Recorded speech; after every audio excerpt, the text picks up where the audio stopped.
Hello, my friends. Welcome back to a brand new episode of the podcast. This week, I'm back talking to Jude about websites, why you need them, do they replace your social media, and all of the other good things about building brand, about understanding what to do when things are potentially slower. Because I'm hearing from a lot of people at the moment that things are slower from a coaching side, but also from colleagues in the video space as well. So I thought I would structure this interview in that way to hopefully add some value to what you specifically are looking for right now to help your business move forward and create that demand. So thank you ever so much for coming back and joining me once again. And I'll be back next week with a brand new episode of the show. So why not be subscribed if you are brand new and this is the first episode you're consuming. But thank you ever so much for coming back and joining me once again. And I'll see you very, very soon. Okay, so I am Jude Wharton. I am one half of Ready Steady Websites. The other half is my husband and business partner, Chris. Always feel I should probably give him a mention. We have been in business for 13 years overall as a sort of web digital design branding company. And that is how we started. But we launched Ready Steady Websites in 2019, which is an off-the-shelf website and membership site service, so that we help business owners create a website in a way that it will actually help their business grow, and also in a way where they understand it and can be in control of it and update it and feel confident to do that. Fantastic. And there's a lot that I think we're going to discuss obviously today, but I think the main kind of elephant in the room, as we were initially discussing in the pre-show, was things have slowed down, right? People are, for whatever reason, I know there's kind of this natural thing around spring budget where people sort of hold on to the budgets that they have, if they've got any. They're kind of seeing with bated breath, I guess, what the government's going to do. My view has always been, isn't going to affect me that much because we work in a smaller set of the economy rather than a larger set. So, what would you say to someone who's listening to the show this week and going, things are slow, people are trying to do stuff on a budget or for no money, and, they still want to keep moving forward? Because I read a post yesterday that was in crux, like there's kind of two options, right? Either you sort of go into your shell and sort of stop marketing and sort of, you sort of retreat into a level of safety, or you do the opposite, right, where you push forward and you kind of, you do more marketing, you do more outreach, you do more sales, etc. I mean, in your experience, what would you say people should be looking to do right now in a what could be described as an economic slowdown for whatever reason? I mean, I think there's two things. I think definitely don't go into your shell. I would definitely, I personally, when there is less of the work to do for clients and customers, you've got more time. So I absolutely go for the let's push it and get ourselves out there more. I mean, this month alone, I think I've got 5 things a bit like this, interviews and workshops, because I've got the time to fit them in. I'm really hitting it harder on social media. I'm doing the blog posts. I'm looking at, things like, oh, well, we haven't updated our testimonials for a while. Let's get some more testimonials out there, that kind of thing. So I really, really do think it is worth pushing it more. I mean, I feel like I want to add that this should be happening anyway alongside. You should always be making time for that, because quite often the slow time as well comes because you haven't been putting yourself out there, because you've had your head down doing all the client work. So your marketing hasn't been happening. Then you finish off all that client work and go, oh, there's no one else asking for any work because I haven't been telling anyone I'm here. And then you start the cycle again. But if you've got more time, do more of it, definitely.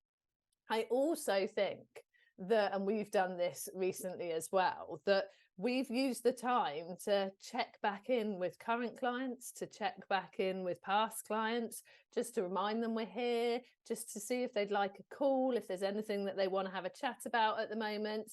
And we have picked up, we have felt the slowness. We haven't seen much new work from new people coming in since January, but we have had an awful lot of work come off the back of just catch-up chats with current clients. So financially, we're doing as well, if not better, than we were towards the end of last year. But it's from the same people rather than new people. And that's no bad thing. It's worth touching base with those people. So I think they're the two things that I do in a quiet period. Really do go for it with marketing, but also remember that there are people sitting there already paying us for things who actually might need more. and sort of remake contact with them and see if we can help them. I think it's I would say a really interesting time, and I don't mean that in the Chinese whispers level of interesting, but the reason why I say interesting is because so many people, we saw this in the pandemic, we saw this, across the cost of living crisis, etc., etc. We saw these kind of ricochets into business, and I think people, I guess in some ways, they default back to what they feel is going to work, right? So if notoriously you've done blogs or networking or videos or etc., you're going to reset back to that. And I've always found it interesting when people are in the marketing space, especially video space, website space, etc., when they know what they need to do to get more work, but when they're busy with client work, they still don't allocate a percentage of that resource and time to keep up with the website, keep up with social, etc. But something I did want to ask you, because it is a conversation that a lot of people, I think, are having either internally or they're thinking about, because there's this kind of big question of where does a website sit, right, nowadays, right? Because you've got your LinkedIn's, you've got your Instagrams, you've got your Facebooks, you've got Facebook communities, you've got all of these options, right? And I think sometimes we look at all of the options and then we actually end up choosing none of them because we don't know, right? Because we're overwhelmed by the concept of, oh my God, I need to be on TikTok. Oh my God, I need to be doing videos. Oh my God, I need to be doing blogs. Oh my God, I need to be doing a podcast. Everyone and their dog seems to have this. And oh my God, I need to have a YouTube channel. And doing all these things. I mean, what would you say to people who are maybe they're graced with, and I always look at it as like, I'm grateful to be given the time, right? Now, obviously, we'd all love to be really busy and love to be doing lots and etc. But as you say, then we're not maybe going to spend that extra time to reflect on our business or tweak the website or etc. But just to reiterate the question, I mean, what would you say in 2024 is a place for a website? Because I think there's some people who are still, I don't want to say overly skeptical, but I think they think that social media is going to be the golden chalice for them. And I think social media, and I use social media despite the fact that websites is what I do. Social media is great for getting people to see you initially. A lot of people will find you initially through some kind of marketing channel like that, whether you're out on social media, whether you are doing the networking, whatever, something where you're really putting yourself out there and reaching a range of people. But then to actually get a sense of your business, get a sense of kind of what you do a bit more, get more of a sense of perhaps how established you are and how professional you are, I think many people, their next step is to go and check out your website. That's where they want to see your services. That's where they want to see if you have got evidence of the work that you have done, whether you are in a business where you can have a portfolio, whether you're in a business where you have got case studies, whether you have got testimonials specifically about each of the things that you offer. That people are going to go to a website for that. I spoke to somebody once who said to me that she will never work with a business that she finds online unless they have got a good website. And she actually, to the point where she will want to see their terms and conditions on their website before she'll even consider working with them. She goes that in depth. And so I always say the term I use is like your website should be your hub for your marketing. It's where you're sending everybody to, no matter what kind of outreach you're doing, social media, in-person networking, whatever it is, flyer drops, whatever, everything should be pointing back to your website. And I have friends who run a digital company called Yellow Tuxedo, and they say your website is the center of your ecosystem. That's how they put it. And again, it's the same concept. Everything's coming back to your website. You've got lots of stuff going on, lots of outreach marketing. Definitely use social media, but you don't want to be relying on it. And one of the things that I really feel you should be using your website for is building your email list as well, because if you have got a Facebook community or Facebook group, Facebook page, whatever you're using, and then there's a problem with that, at least if you've got them on an email list as well, you've got another way of contacting them. Like Meta went down yesterday. Good, we didn't see Facebook and Instagram 40 minutes. Every website does that. The amount of people I saw jumping on social media going, this is why you shouldn't rely on social media, it's down. I was like, well, a website can be down for 40 minutes as well. Like everyone's going to have a bit of downtime. No website has 100% uptime. But equally, I think more the problem is the fact that Facebook accounts get hacked and then you don't have access to your Facebook group anymore, and they're really rubbish at sorting it out for you in a timely fashion. It's things like that that make it more important to have your own online presence and your own way of contacting people that you are more in control of. So yeah, that's where I feel your website sits. I mean, and if you can get your SEO amazing, then that might be your website will be one of the places that people find you initially too. And we have it when we have people booking calls. We say, well, how did you find out about us? More often than not, they give a name of a person who's told them about us, but also people will just stick Google in there. And so it does work to get seen initially as well. So I really feel you need to have a lot of things going on that all point to your website. And if your website's absolutely on point too with the right content, you're going to get found through that as well. Yeah, no, I completely agree. And I think one of the points that, I want to hopefully hammer home for those listening is you don't want just one thing, right? Now, there's a lot of talk about like, oh, you should put your videos on this one platform and don't overwhelm yourself. And when you're learning and when you're building, sure, absolutely, that's a good idea. But when you, and this is going to sound really horrible, when you're going to take it seriously, right? It's then the time you should be on YouTube, you should be on Instagram, you should be on TikTok, you should be on LinkedIn, etc. And it's not necessarily because you should still look for context relevant stuff, right? So you should be putting, something that's worked really, really well. I was talking to an old connection of mine this week about this. His LinkedIn is quite quiet, and I just pointed it out and said, look, you're making content for YouTube anyway. That's great. Why don't you repurpose that content and why don't you put it directly onto LinkedIn? And, what I've found since I changed my strategy around a podcast and actually creating content more is actually I can put those 10-minute, 15-minute videos on YouTube and then also splice them if I want to for shorter social clips.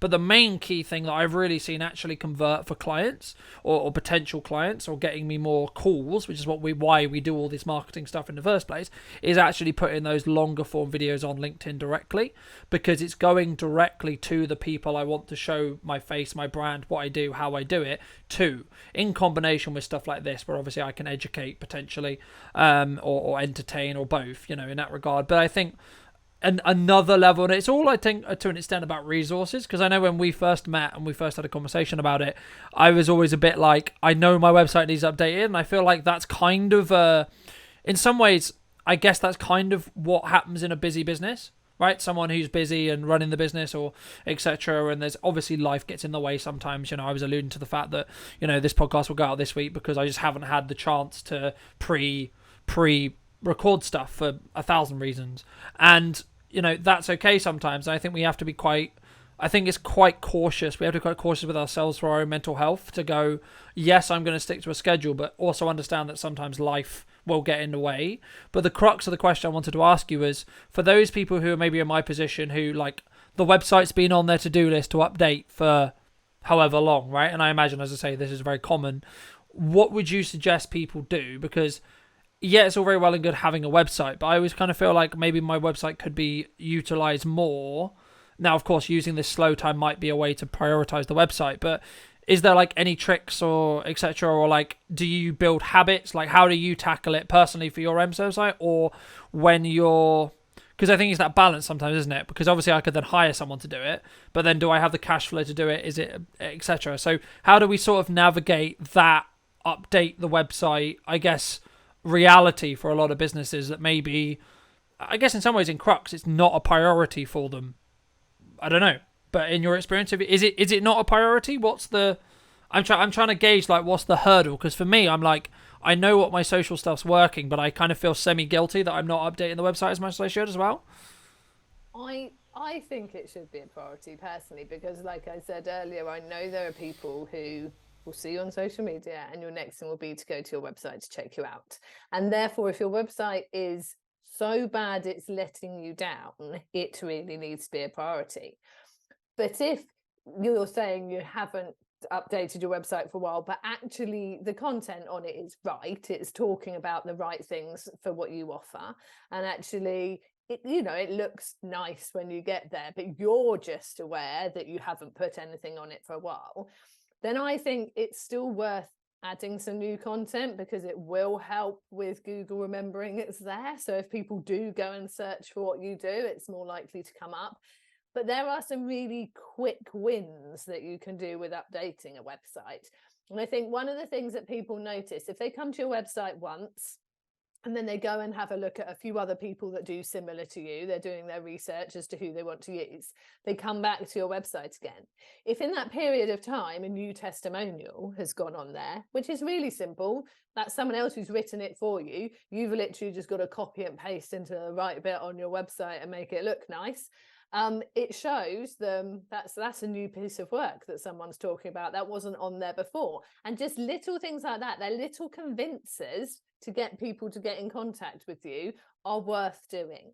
And we do make sure that we put some new content on our website at least once a month. For us, we'll put a blog post on there just to keep showing people that, you know, we're current and we're talking about business and we're doing things. We will update our showcase page probably once a quarter with new websites that have gone live and testimonials and things. So we're not doing this loads and loads and loads. It's not a weekly thing. It doesn't have to be a really time-consuming thing, but it is a really good thing to do. And then, like you were saying about repurposing content, it provides new content for us. Once we put new stuff on the showcase page, I can then go on social media and go, we've updated our showcase page with some other amazing websites that have gone live. You know, if you're looking for a coach website, so-and-so used it for her website, and we can put it into context and talk about it.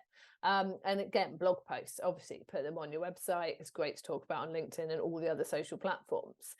And I mean, you were saying that, like, it's, some people will say just focus on the one platform and just focus on the one thing, which I kind of subscribe to. And I think if you haven't got the time and the effort, and you should focus in on the one thing that you know is going to be seen by the right people the most. So for me, for social media, I really have realized that most people are most likely to be on LinkedIn. I'm completely focusing on LinkedIn. I also think the others need to be up to date, because you never know where someone is going to see you first. So as long as I know I'm putting at least a post a week out on Instagram and Facebook, they can see it's current. There's stuff going on there. And then, but my website is obviously, for me, it's really key, but it is really key because I will often be sending people back there. There'll be a little bit of information. If this was useful, why don't you go and read this blog post? If this was useful, go and get our free resource on this. And it's all sending people back to the website. So I do think you should prioritize. I do think if you know that you can only do one thing well, really focus on that. But just make sure you're keeping everything else up to date, so that if someone goes there, it looks good. And I think that's a really important point. And, you know, something that jumped to mind to me as you were just explaining that was, like, are you actually going to take, is it seriously in need of updating, number one?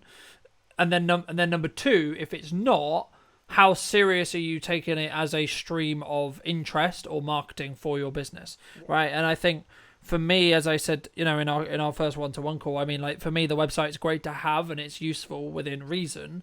But when you look at actual conversion metrics, for me personally, and again, this will be different for everyone listening, this will be different for you, etc.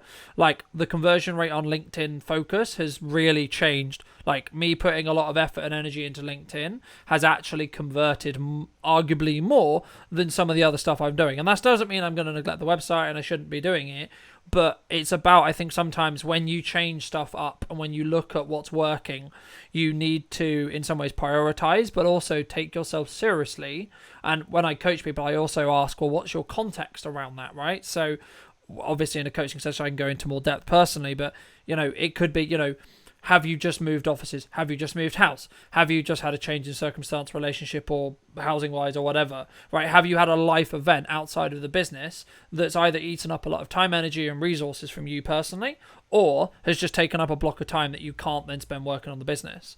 And something which I've tried to always say to myself, which has really helped me allow me to still have those wins when things are quiet, still allow me to move forward, is ask myself, am I outputting more than I did, or am I doing better than I did a year ago, with the applied context of my life on that as well, right? Because I think it's very easy, and I was very aware of it in my earlier career when I had less and less responsibility, where it was just a pipe dream for me. It was just fun for me, right? And when it wasn't my living and it wasn't how I make my income, and it was just, especially when you're building, and I think there's a lot of people, I wanted to talk a little bit about, you know, startups, you know, really, really early, because I think that's really, we're seeing a little bit of a rise in that, which is fantastic.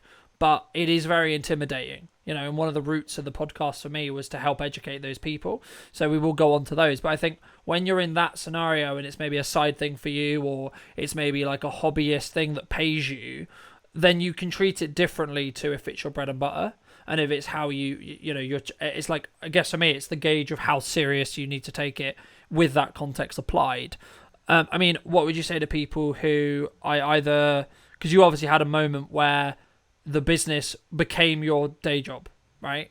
And was that like a sit down with your partner, and were you like, look, this is really taking off, we could really make a thing? Like, how did you, because there's a lot of people, I think, especially when I remember back when I did it, it was very terrifying. The idea of, I'm saying no to a conjoint salary, I'm saying no to a consistent income, to the quote unquote unknown.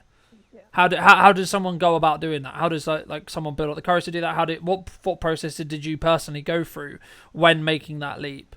So we were arguably slightly insane with the process we went through. So we made the decision to start our business, because obviously it's me with my husband. We made the decision to start our business when we were expecting our first child. And the reason was because, especially Chris, he was working incredibly long hours. He was based down near Southampton. That's where the company he worked for was. But a majority of their clients were in London, if not further afield. So he spent a lot of time going to London, leaving at 5 o'clock in the morning, getting back at, past dinner time in the evening. Also, he had very demanding clients who were international and needed things going live online at a certain time. It's in the finance sector and things had to be done. He put something live at midnight on New Year once, just to put it into context. So it was not a job probably that was conducive to spending much time with a new child. I also covered a large geographical area in my past role, and again could find myself leaving early and getting back late. So we thought, okay, he'd always sort of thought it would be lovely to start his own business. So while expecting our first child, we went, okay, we'll do it. We'll start a business. We started it up jointly. I continued working up until my maternity leave, and he just went for it straight away, basically, handed in notice, boom, I'm going to start this business. I worked up to my maternity leave. I did my maternity leave, and then I had conversations about going back to work with my employer, and they didn't want me to go back as part-time as I wanted to, which I did understand for the role I was in. And so we did sit down and we looked at how Chris had done in the business for the first sort of 6 to 9 months or so, however long it had been going, and just looked at if he could bill more time. And I came in at that point and I took on the sort of the business function, the finance side, and all of those things that weren't billable, how much more he could earn by billing that time. And we knew it was a risk because we were then walking away from 2 nice salaries and putting all our eggs into that basket. But we just decided, well, we would just go for it, because I think we felt that if my focus was too split, if I was trying to do part-time work and also help him out to push the business a bit more, the business wouldn't get pushed as much as it needed to. We needed to make that leap to make it bring in as much money as we needed. I think we also both felt very confident in the fact that we both had a big range of skills, from like the actual functional skills of like Chris doing all the web stuff and the design stuff and everything. He had management skills. I had the training skills and everything. So we knew that if it all went wrong, it wouldn't take us long to get employed again. So we did just think, let's go for it. So that's what we did. So we really were, our business was very, very new when we just went 100% all in. But I think that meant it had to work. We really had to push it. We really had to get ourselves out there. There was the fear. There really was the fear there. And we were operating on a very traditional mode of having client projects, billing for them, getting paid, moving on to the next client project. It was massive peaks and troughs in income.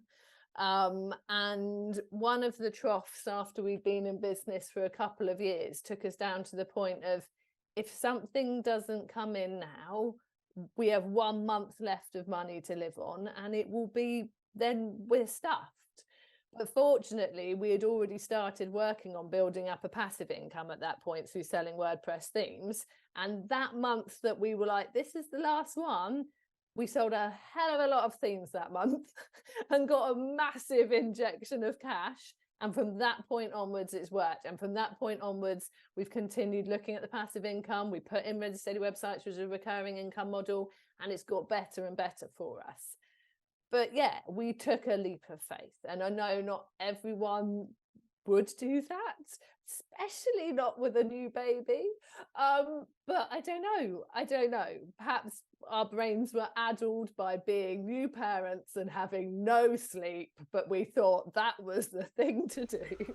I think I mean, I remember there's lots of quotes I could use here, but one of them was "Don't have a plan B," right? And that's exactly that. It's the principle around this has to work. It's the swim or sink analogy, it's the swim or sink analogy. It's the do or die analogy, etc. Right? But I think there's a really important point to be made there, which is like you've either got it or you don't, right? And what I'm talking about here is what I would call a pure blood entrepreneur, right? Because through the pandemic, when there was loads of money and etc. going around because of grants and I think there was this kind of unsaid rule that it was like cool to own your own business, right? And it was a status symbol, and it was kind of like, yeah, of course, everyone has a side hustle, etc., etc. And I think a lot of people, I think they had a harsh reality check after the pandemic when things went back to normal, whatever that means, right?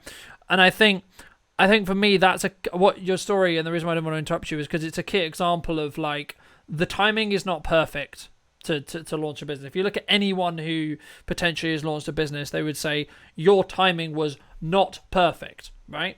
But the thing was, I would actually argue, yes, it was, because the stakes were there, right? And I'm very fortunate that I run a podcast. I get to talk to a lot of people about how they started, and a lot of people. And the commonality that I've heard a lot is when it's do or die, the operator can operate their way out of it, whatever that means, right? Some of the time that will mean getting a job and running the business as a side thing. Sometimes that will just mean I'm going to sit here for 10 hours and ring people. Or other times it's going to be I'm going to completely redesign the website, completely down the marketing strategy, do everything and do it in record time, and then go directly to market and do what I need to do, right? And there's no point necessarily talking about the nuts and bolts of that because it will be different to every business. But the difference and the thing that I've always known I've had for as long as I've been in business is that hunger of I'm going to make this work. I don't have an option not to make this work. Now, of course, it comes with a lot of benefits, especially in your scenario. I imagine it became really, really valuable for you as the child, as your child was growing up and, in that, especially that really early stage, because it gives you, in theory, that freedom, right? It comes with its own challenges. It comes with its own response, but it means you can go and do, whatever it was that needed doing at the time, right? And it didn't necessarily, because it's harder when you have a structured income or a structured job that has certain requirements, you have hoops to jump through, etc. But for those people who are maybe looking at it as a side hustle right now and they're like, I don't really have the confidence, I would say, I paused because I wanted to make sure I use the right word there. I think it's probably the confidence to make sure or think that you're going to be successful or going to make it work when you're looking at, say, a time like now where everyone seems to be quite slow. Now, my view on that very quickly, it's naturally going to be quite slow right now, New Year, etc., etc. Concerns on the economy. Well, for some reason, there's this tie to the weather as well, which I've never really understood, but there is a natural tie to the weather. Especially if you're in the event business, like a percentage I am to an extent, videography is kind of seasonal in some ways. But in crux, how does someone tackle? We talked about domain name, we talked about branding, we talked about a lot of those things in the pre-call. But if someone's like listening to this and they're like, I've got an idea, but I don't really know where to start when it comes to branding and actually starting marketing there. Because the best thing I always recommend people to do when they're starting out is just start talking to people about your idea. Don't invest in a website. Don't invest in stock. Don't invest in staff. Don't invest in an office. Just start talking to your friends and family, people you see on the street, people at work, because it will give you a very quick understanding. Are you on the right lines? Is there potentially demand, etc.? But how does someone either tackle starting doing that, or if they do get good feedback from doing that, how do they then go about, domains, branding, brand values, thought process on how to brand, etc. From your perspective? Yeah, and I completely agree. Don't start anything until you know someone actually wants it. Someone's actually going to buy it. And I don't even mean just friends going, oh my goodness, that's an amazing idea. I definitely want that. I mean people who are actually saying, yes, here are my contact details. Yes. Well, yeah, either here are my contact details. I definitely want to hear from you once you've started. Yes, we are just working with a business at the moment about to start their branding and everything, and they have 2 investors before they've even got a business name or anything. Like, they're so good at what they do, already known in their industry. And when they've mentioned they want to start their own business and focus on a specific niche of it, they've had 2 people say, yeah, we will invest in that. And I'm not saying you're all going to get investors, but if you got people saying, I would do that, here are my contact details, I want to hear from you, then you know that it is actually worth progressing with it. And that's exactly what we did with Ready Steady websites. We had 19 people who gave us their email addresses saying, when you have those website templates up and running, I want to be one of the first people. And so we were like, well, that's worth doing then. Even though it's just 19, we hadn't talked to that many people. So it was just proof that it was going to work. And I think once you've then done that, it's worth having a chat with them as well to refine your offer, refine what your business is going to do. And again, we did that. We developed our website templates with people in those industries, had conversations, essentially designed them as if we were designing them for a client. So we knew that they were going to be really good. So once you put it out there, you're definitely going to get those sales. And I think when it comes to business name, and we do help people with their business names quite a lot, or if they're sort of expanding their business into a new offer, helping them with names for the offer, I think there's a few things. First of all, you need to really make sure it's not out there. And that is a simple Google search. The amount of people come to us and go, right, I've got my business name, and they say it. And I go, well, off the top of my head, I know someone else who's got a name that's almost exactly the same as that. They clearly have not even searched that. So yeah, definitely go and search it. But there's a few things, like we made the mistake with our overarching company name, which is Second Floor Designs Limited. We named it that because our office was on the 2nd floor. And I thought, that's really clever. And then people thought we were in the construction or architecture world. And I was like, dagnam it, that is not what we do. We do websites. So then when we went with our service and we called it Ready Steady Websites, I was like, does what it says on the tin Ron seal it, people. I wrote about that in a blog post this week. In fact, it's really good to have a business name that really is linked to what you do, is going to like be memorable, that people will have come up to me in networking, they've forgotten my name but have gone, Ready Steady Websites, and I've gone, yes, and I'm not even wearing the hoodie when they do that. So have a name that's memorable, that says what you do. Or if you are known in your field, or you have a really good, unusual name like yourself, that there aren't many of you around, yeah, use your name in your business name, something that is going to be memorable. And then always check the domain names. You definitely want to be able to get your business name as a .com domain name if you can. And you really should be able to if you've gone for something unique. And then also get it for related to your where you are, so .co.uk, .au if you're in Australia, because people will make assumptions as to what your web address is. Even if you've told them or handed them a business card or whatever, they'll still go, oh yeah, I'm sure it's readysteadywebsites.com. And so yeah, or they'll think, oh, they're in the UK, readysteadywebsites.co.uk. So yeah, it's good to have both and have them both pointed at your website. But yeah, keeping it really unique, really related to you or what you do, and making sure you secure those domains is so key.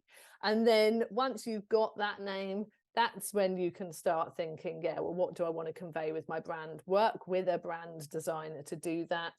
Don't go and try and create it on Canva, because it will look like everybody else's brands. So yeah, it's and yeah, really think who are you trying to attract as well is a key thing. I know of a lot of solo entrepreneurs who go out there just conveying themselves through their logo, like I love pink and I want to have like nice fluffy stuff, and I'm like, well, who's your target market? And it's like men who are 50 who don't, and I'm like, is your brand attracting them? So yeah, it's really important to really think that it's your target market that are important with your branding, not necessarily yourself. Try and get a bit of your personality in there, but yeah, who are you trying to attract? I mean, there's loads there that I want to cover, but I'll try and cover it really quickly. I mean, the thought process I followed when I built Brunton Media was, number one, what legacy do I want it to have? What does it mean for me? Right, my second name means a lot to me, hence the name. And then also, media is broad enough where I could, even in a world where I wake up tomorrow, I don't want to do video, could still do marketing, could still do websites, could still do consulting, could still do coaching. It's broad. Media is broad enough, but it's also direct enough where you know roughly what I'm going to do just by the word, right? And for me, that's the key, right? So if you're like a consultant or you are a coach, then you kind of need that form of there to point in that industry direction, right? You don't want something overly generic. And it's ironic you say my name's like unique, but there is a hotel brand, there is a tennis racket brand that all have my first name. So there we go. That's true. Fun fact. Those who didn't know. And also, there's obviously a TV show where I can't do the dance for those who are asking. But there we go. Love Will Smith stuff. But anyway, briefly moving on. And that's what I mean. It's about, but also you mentioned hoodies and like logos and branding. I mean, something that I've always tried to do is have a very specific understanding of firstly where I sit in the market, but also what visually I need to wear to imply that, right? And I think. And this isn't like quote unquote shade at anyone, but it's about understanding what it is for you.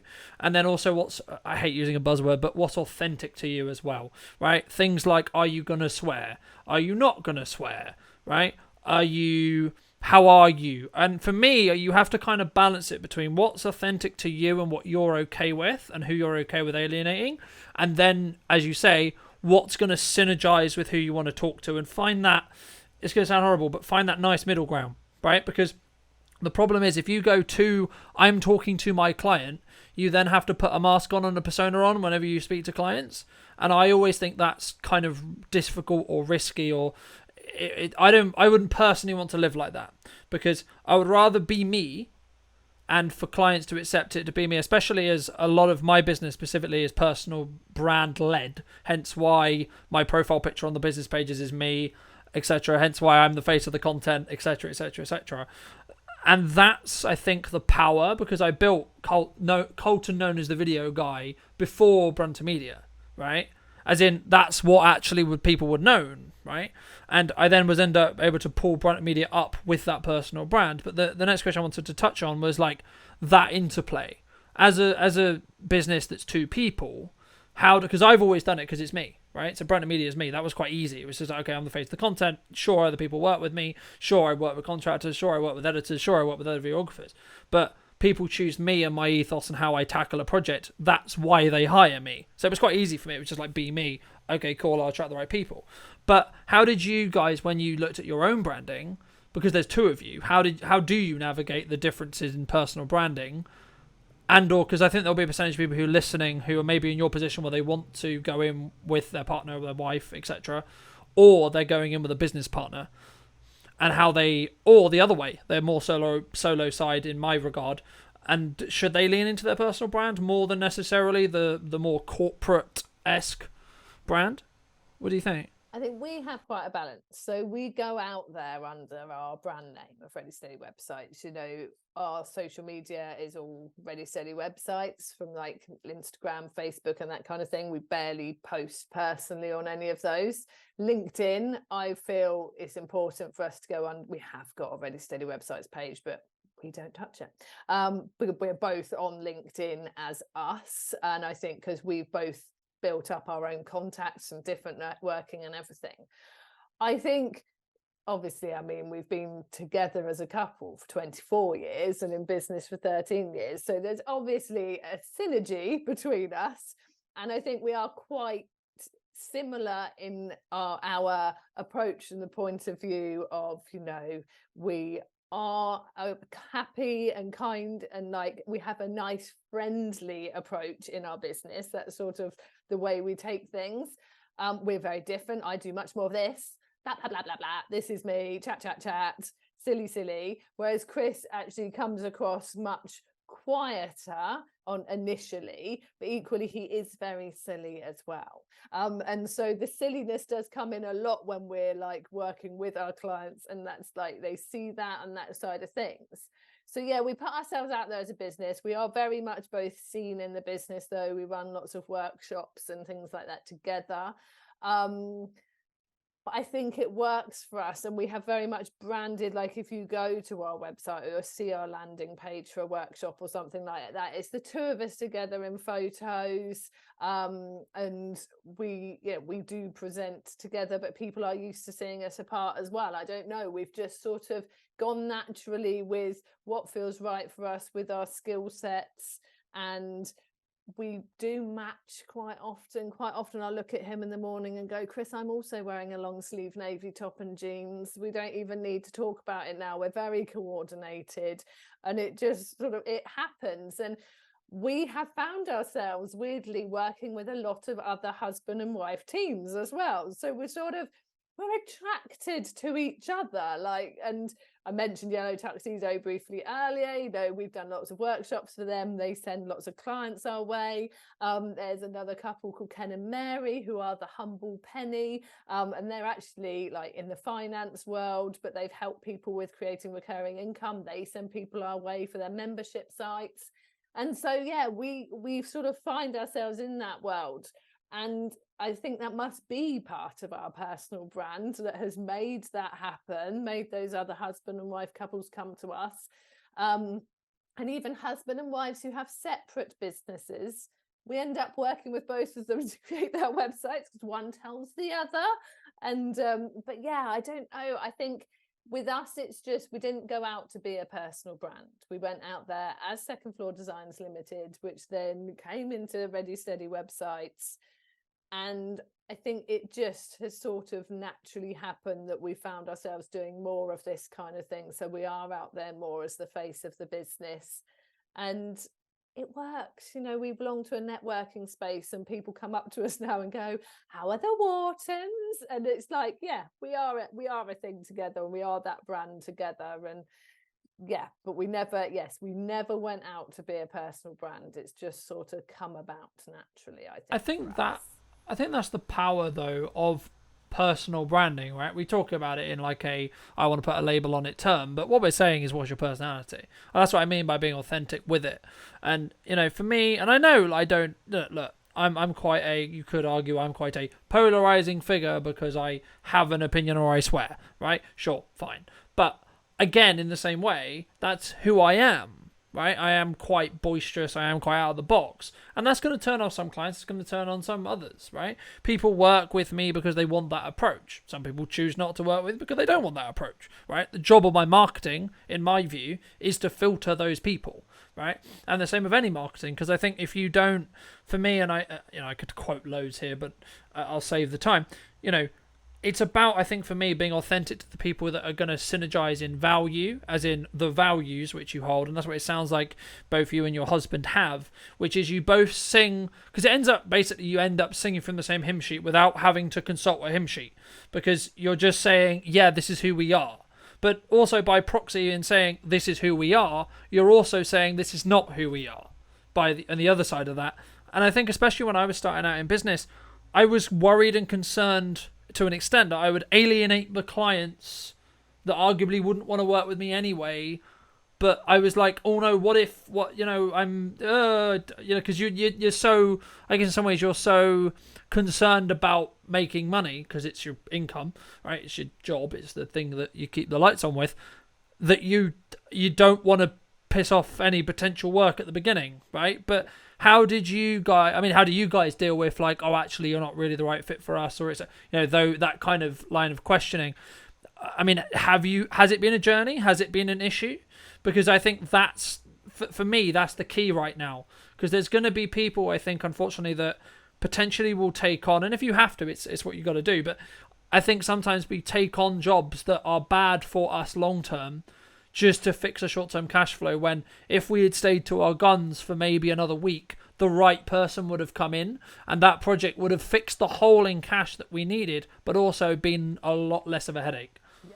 Oh, we have taken back in like the start when we were just doing the project work, we took I can think of 3 very bad ones off the top of my head, like projects that we took on and, you know, gut feeling, right? That, I mean, I have to say actually with the first one, probably not gut feeling, you know, newer to business, project came in, just sort of went brilliant. Yes, project money, scope for it. Woohoo. And then from that experience, certainly there are at least 2 more where we were like, gut feeling, this is going to go the same way as that one, but we need the money and we will just grin and bear it and get through it and like just know it's going to be a horrendous experience and do it anyway.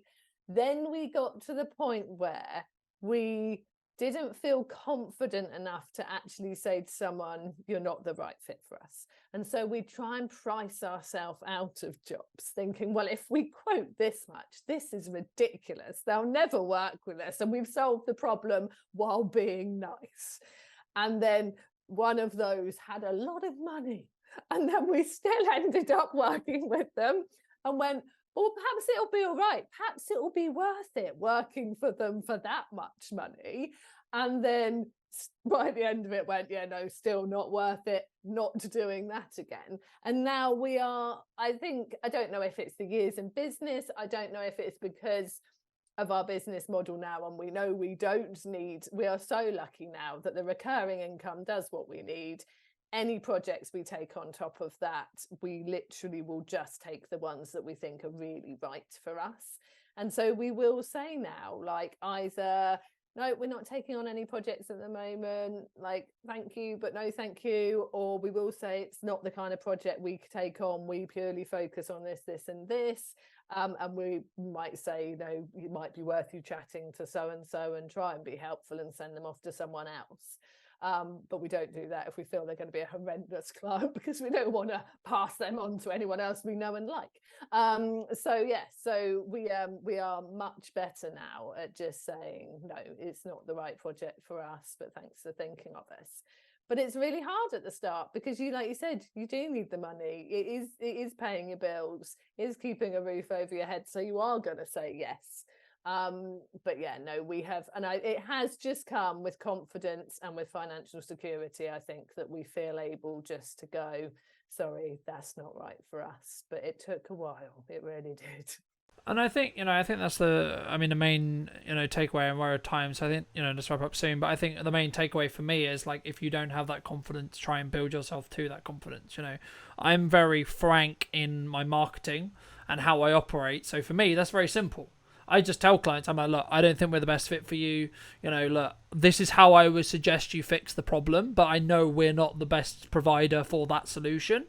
And if I have someone in mind who's like, actually, they're perfect for you, then I will obviously offer the referral. But if I don't, I'll say, look, this is not really within scope of what we usually do, but this is what I would recommend for you, the solution that you're looking for. And then I leave it there. Right, I don't try, and it's up to then the client to then either come back to me and say, well, if we were going to tackle it, we would tackle it this way. And even when I pitch, I don't necessarily say you should necessarily work with us. I just point out and say, well, look, this is your problem. This is how I see the problem, and this is how we would tackle the fix on that problem. And then I leave it down to the client to choose, is our fix the right fix for them? And it removes a lot of the pressure from a sales conversation, because, and the same with a quoting conversation. Like, I quote what is fair for what I feel is enough for me to get excited and enough for me to go, this is a really great project, this is really fun. I don't have to take a pay cut, my guys don't have to pay, so on, right? And so, but also I'm fully aware sometimes that might be too large of a scale or etc. And that's okay. And maybe a better solution would be actually, why don't you look to maybe downscale the size of the project and work with us still? Or have you thought about doing it this way? And I think that's where we can really help add value to the client and what I would call building community karma, right? But for those who have really enjoyed this conversation, they want to hear a little bit more about your membership, they want to talk to you about websites, etc., where's best for people to reach out to do that?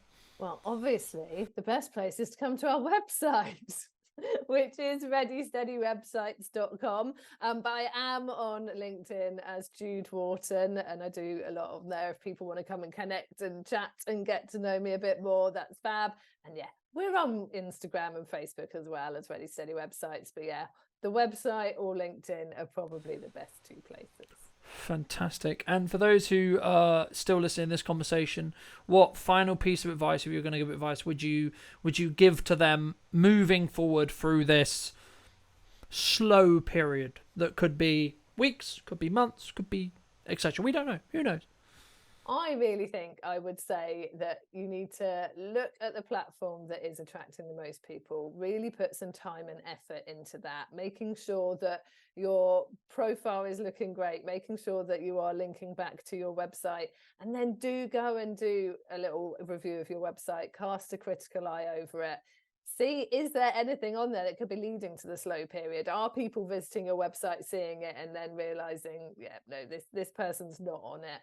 And just make some tweaks to the copy, make sure it reflects you, make sure the images are up to date, looking good, and make sure you've got clear call to actions. Thank you ever so much for joining me, ladies and gents. If you did enjoy and took value from this conversation, I'll leave the guest links, as always, in the description down below. And I'll be back very, very soon with some brand new content to showcase how you can use a video to create demand rather than necessarily serve the market demand. So thank you ever so much for coming back and joining me once again. And I'll see you very, very soon.